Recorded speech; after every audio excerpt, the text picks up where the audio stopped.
Сәлем достар, біз бүгін осындай тәмді, өте ерекше, үй жағдайында жасалатын қарапайым торттың, яғни балды торттың рецептімен бөліскім келіп отыр. Бұл жерде өте дәмді болып шығады. Өте жұмсақ. Міне экранда құрамы көрсетілген. Одан соң 3 ас қасық біз балымызды осындай тостаққа құйып, салып, одан соң барып баяу немесе орташа отта оны ертіп аламыз, жақсылап тұрып ертеміз. Осындай көпіршіктері шығып еру керек. Осылай ериді, жақсы әдемі болып. Одан соң біз өздеріңіз көріп отырғандай араластыра береміз. Одан соң барып 1 ас қасық соданы қосамыз, яғни 1 шай қасық соданы. Оны да араластырамыз жақсылап, реакцияға түседі. Одан соң біз осындай сары майды араластырып, осылай жақсылап араластырып шығатын боламыз. Себебі сары майда еру керек, осы массамен бірігіп, қоюланып, тіпті шамалы карамель түске де боялу керек. Сол кезде бізде әдемі масса шығатындай, әдемі тесто шығатындай түр берілу керек.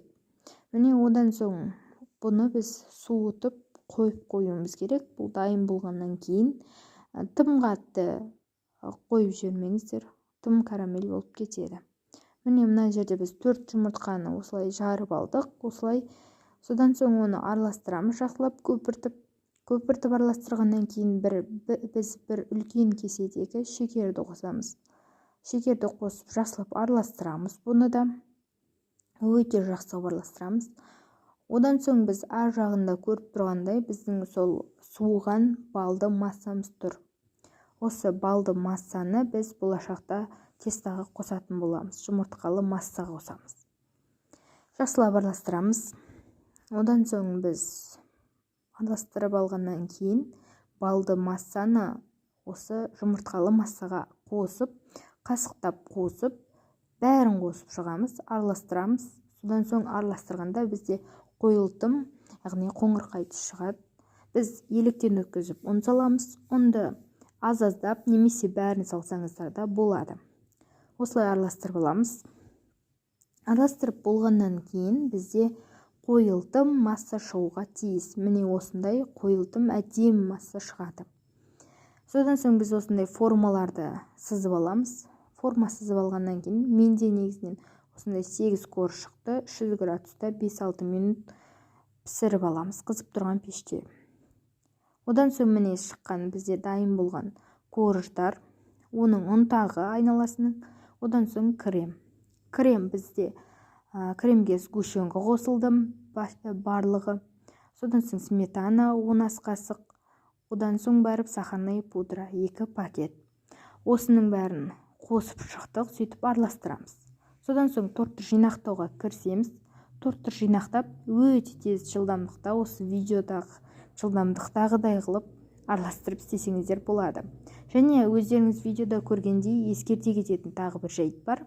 Ол пешке, сол қызып тұрған пешке салғаннан кейін 1 минут болсын, барынша кешікпей, 1 минут болсын кешіктірмей алуға тырысыңыздар.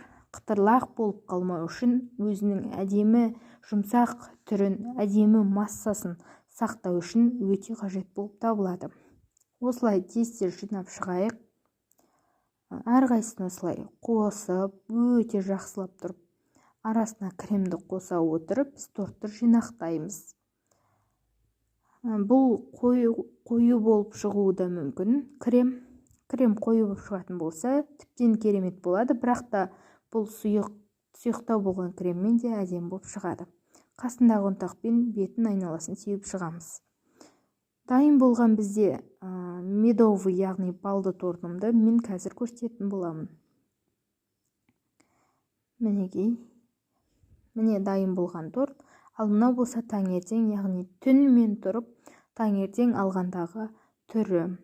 Енді бұл өте жұмсақ, міне кесілуінен де көрініп тұр. Өте жұмсақ, өте ерекше, әдемі. Дәмі де сол өзінің жұмсақтығына байланысты, жұмсақтығына әрекеттесіп отыратын ерекше әдемі тортымыз дайын. Жұмсақ, дәмді, өзінің дәмі де түрі де өте әдемі болып шығады. Осындай арасы да осындай әдемі болып шығады. Тарелкалерге орналастырамыз осылай. Сау болыңыздар достар.